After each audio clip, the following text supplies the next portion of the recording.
First and foremost, I apologise for the quality of the video because it's literally like the most makeshift thing in the universe, and it's probably literally going to be like shocking quality, but hey, let's work what we got, yeah?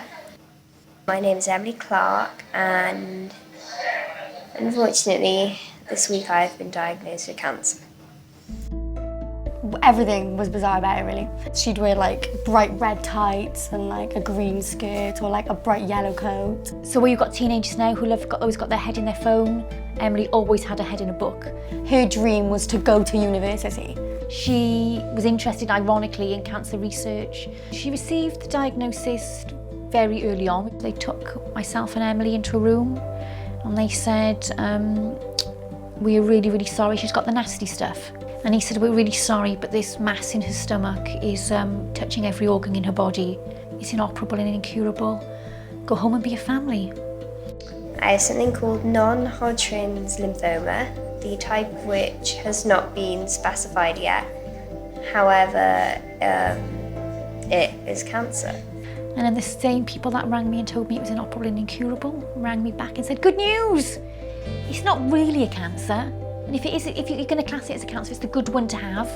So it was very much a roller coaster in a very bizarre way, because she'd always been so focused on going to university. It was as if she was with her people. She was asking questions about, well, how did you become a radiographer? It was almost like her opportunity to be with a group of people that had all this knowledge she'd been trying to access for a long time.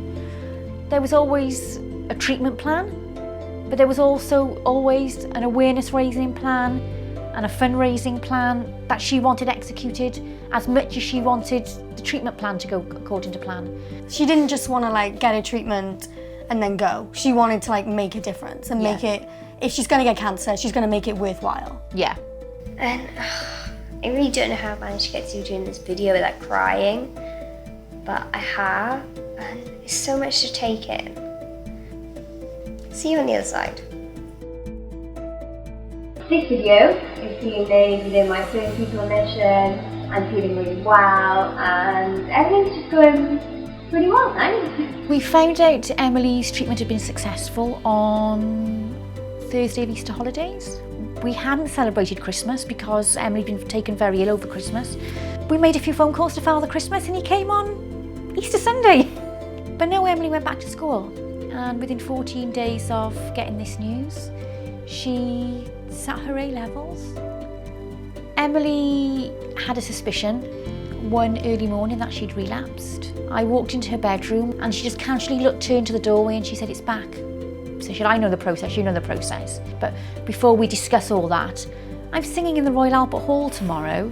By the time I finish this new lot of treatment, because I've relapsed, I'm going to be too old to sing in the school choir. And she had that carefree day with her friends, showing them all her favourite places. And she got off that coach at 3 in the morning and we came home and she changed and showered and was admitted straight back into hospital to start treatment again. Give a spit, save a life. Sign up to the Anthony Nolan Register. So when you've had a stem cell transplant, you're told that the first 100 days are the most crucial and critical. You know, it really felt like that was the big milestone to hit. But that wasn't to be, and we lost her on day 410. Her doctor was just amazing and the rapport they had together was phenomenal, really. On a Friday afternoon before Emily passed away, the doctor came in and he said, we're running out of options. We don't know where we're going to go from here. And she said, you're trying to tell me I'm going to die? And he said, I'm afraid that may happen sooner than any of us would like. And we left that room and we left him talking to her. And he came out of the room about 20 minutes later and he went, right, we have a plan. She's told me she will give me an extra year to save her life. And within hours, I could see that there was going to be no time to try this plan out. So I made the decision very early on a Saturday morning to ring the children to come into hospital. And Emily had been very unresponsive for a number of hours now. And they came in the room and she opened her eyes and went, oh, Libby, I love you. And they said their goodbyes and they left, and that was just... We watched the sunrise. And as we're having those conversations about what to do next, she took a ventilator out and she held it in her hand, and she'd been unresponsive for a few hours. She held it so hard she made her hand bleed, and there was no getting that ventilator out of her hand. And I think she'd been in control, and she'd done all this treatment her way all the way through. And I think that was her making sure she had control till the very end. She passed away on a Saturday, but the Wednesday before, she was writing to hotels about holding a ball. On the Thursday morning, the first thing she said to me when I arrived at the hospital is, "You need to go outside where there's good Wi-Fi signal and email all my homework in, because I'm not having extenuating circumstances, because I've got more time than most to get this work done, because I'm sat in hospital doing nothing." We had a delivery the one day, gentleman knocked the door and said, I've got a delivery. And it was full of popcorn, because she decided they weren't socialising enough on that ward. They needed a film night. And what do you need when you have a film night? You need popcorn. We found out after she'd passed away that this idea of boxes, gift boxes to children in hospital, was happening in Italy. The day after she passed away, Emily's death came on the news. Until she passed away, we had no idea, I think, the impact that she had on people. People turned up to her funeral and said, "Oh, I'd never met her, I just read her blog." But I felt I had to come, because from reading her blog, I felt like I knew her. She'd written to the South African government because the cancer she had is prevalent in South Africa, but obviously they haven't got the money for research.